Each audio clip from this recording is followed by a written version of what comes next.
World Wonders from Arcane Wonders is a game that initially we were on the fence about. It kind of looked cool, but then we saw the really cool minis that you get and how you put them on your board and you do this really cool puzzle. And then I even found out that it had a solo mode. So that meant we were going to get it, we were going to unbox it, we were going to teach it, and now I am going to play it solo. So join me at the table for that. All right, solo play time for World Wonders. For those of you who did not watch the unboxing that is linked up above, or the how to play that is part of that link, I'm not going to go over stuff, but you will notice there are a couple of different things with this setup. One, there are none of the pedestals because I will always be taking the second turn and the final turn. The automaton will always be going first. Second, there's only two of the wonders out instead of three. And there's an automaton deck. Outside of that, everything else will be the same. I guess I will go in the rules a little bit. On my turn, I'm going to be buying stuff to put onto my map following certain adjacency rules that you can see right here. The cost for the tiles is up above. A cost for a tower is 2, and a cost for the roads is 1. 1 for the long road, or 1 for the set of 2 short roads. I have 7 to spend in a round. If I want to spend more, I can take a loan. I can only have 1 loan at a time, and the loans are going to cost me 3 at the end, or 3 to get rid of. Otherwise, I'll be losing 2 points at the end of the game. The tiles have resources on them. I'll be moving my resource markers. When I go past this head, I increase my population. The game will end in one of 2 ways. One, in a round where I end my population on that purple, or when 10 rounds is up, which is all of these tiles are gone.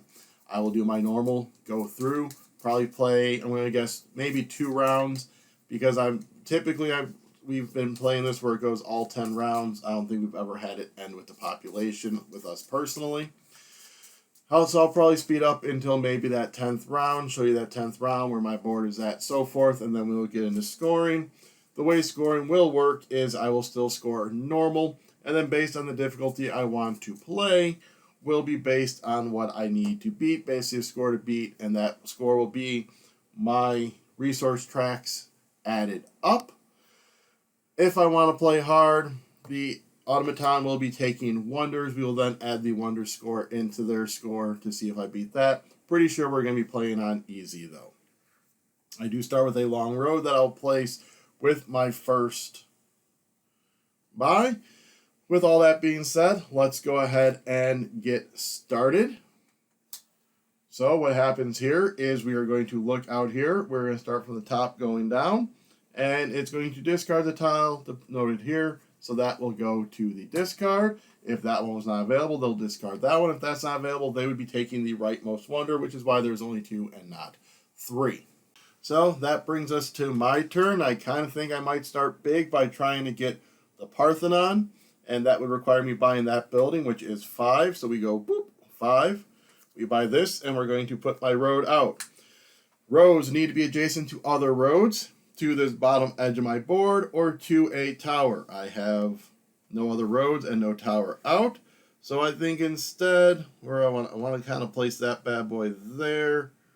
So I think we're going to do our road like that.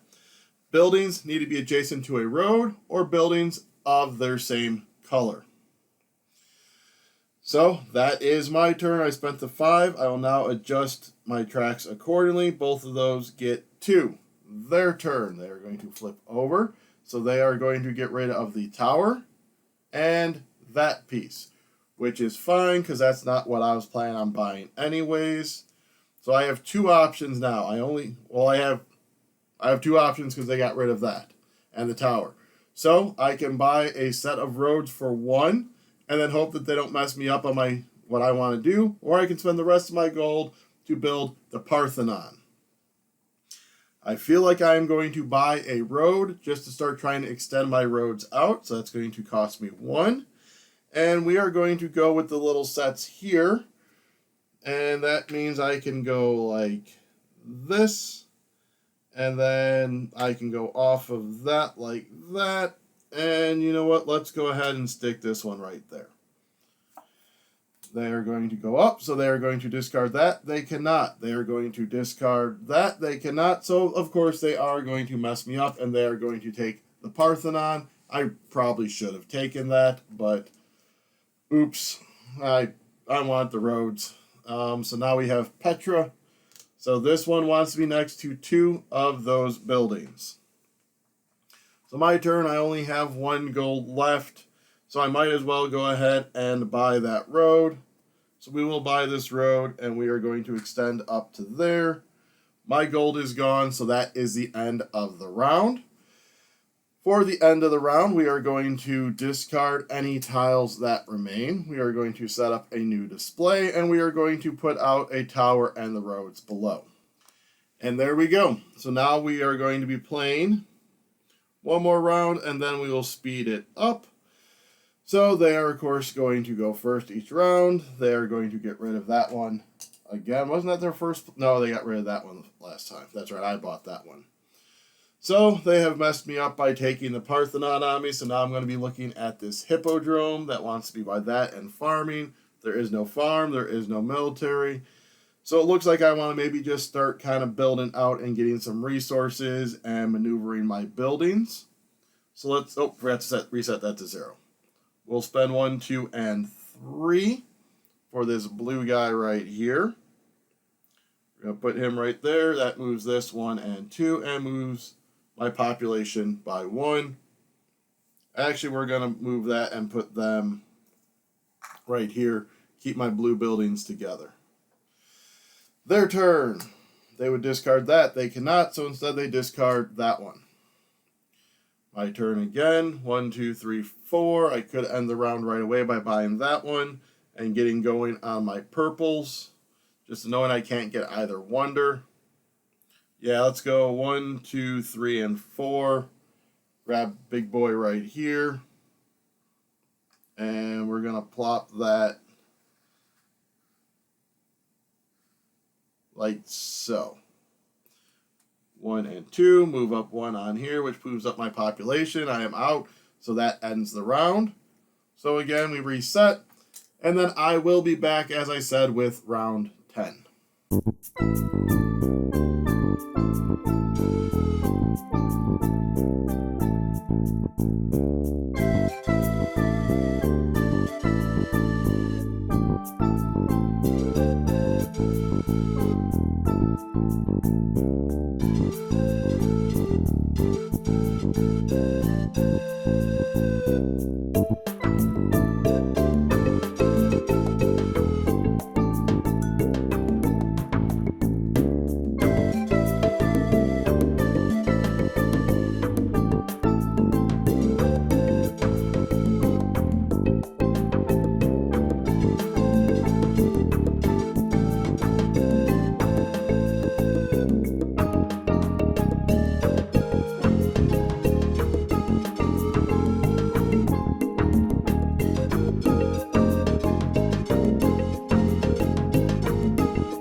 Alright, so we're bringing you in now because I actually did do the population one. So this will be the last round. So they're going to shuffle up their deck and then draw another card. So yeah, this is the first time I've actually ended it with population. We usually end up going through the 10 rounds. I don't know if that's because it's 2 players or not. Haven't ever played it more than that, so I can't really attest to that. Okay, so flip this over. They're getting rid of that one. So I really don't have much of a choice because I do want to take one of these right here. So, I mean, either one doesn't really matter. So I could spend, so I can't spend the 3 there. I could grab a tower or roads to kind of fill in to make sure I get a couple of buildings. Kind of depends on which one I'm going to get there because I'm counting on that one to fill in there. I really just need the 1 there. And then I can, yeah, we'll spend the 1 for the roads. We'll hem that one in there. And we'll enclose that one in right there. And their turn, they're going to get rid of that guy. So, I don't think the long road, the tower will help me. Nope, won't enclose that one, but it could set me up in case I need to do that one, but that would be all my money. I don't want to buy the road, so I think we are just going to end this and grab this one and put it right there. It's by a road and it's by a blue building. This comes down here. That is the end of the round. So let's go ahead and clear this all off like so. Flip this over for the score track. And let me double check to make sure these are all exactly where they need to be. Alright, so our target score is going to be 9, 18, and 13, 21. So let's go ahead and just stick this at 21. That's where I need to get past 1, 2, 3, 4, 5, or 26. So we'll see which one I actually accomplish. So going down here, I have 3 points from my crowns. The lesser of the tracks is 9, so that puts me at 12. My wonders is 1, 2, 3, 4, 5. Puts me at 17. Now these that are adjacent, I forgot about that one. I probably should have built up here, but I still have 1, 2, 3, 4, 5 points for that. So that does put me there. And then enclosed buildings. Didn't get that one enclosed. That one is, so that's 1, 2, 3, 4, 5, 6, 7, 8. 8 puts me at 30. So I did accomplish the hard difficulty as well. Wait, 9, 18. Nope, I completely miscalculated. 9, 18, and 13 is actually 31. So I failed by 1 point. Hard would have been 36. That did seem like it would be way too easy. So yes, I failed by 1 point. So like I said, I pushed my luck on a couple of the wonders I probably shouldn't have. That is one of the differences in here is kind of that, you know, it's just going to randomly take it, whereas you could see where your opponent's kind of going and knowing if they're going to grab one on you. But overall, not bad for my first attempt at the solo play. So, if you could please go ahead and down below and hit like, subscribe, share, ring the bell, maybe even comment down below and let me know if you've played this solo and what your top score is. But also, while you're down there, you can also support our Ko-fi and help me drink away my sorrow of a 1 point loss by supporting that Ko-fi and buying me a drink, which also helps support this channel as well. So, until next time, wonder away to what could have been.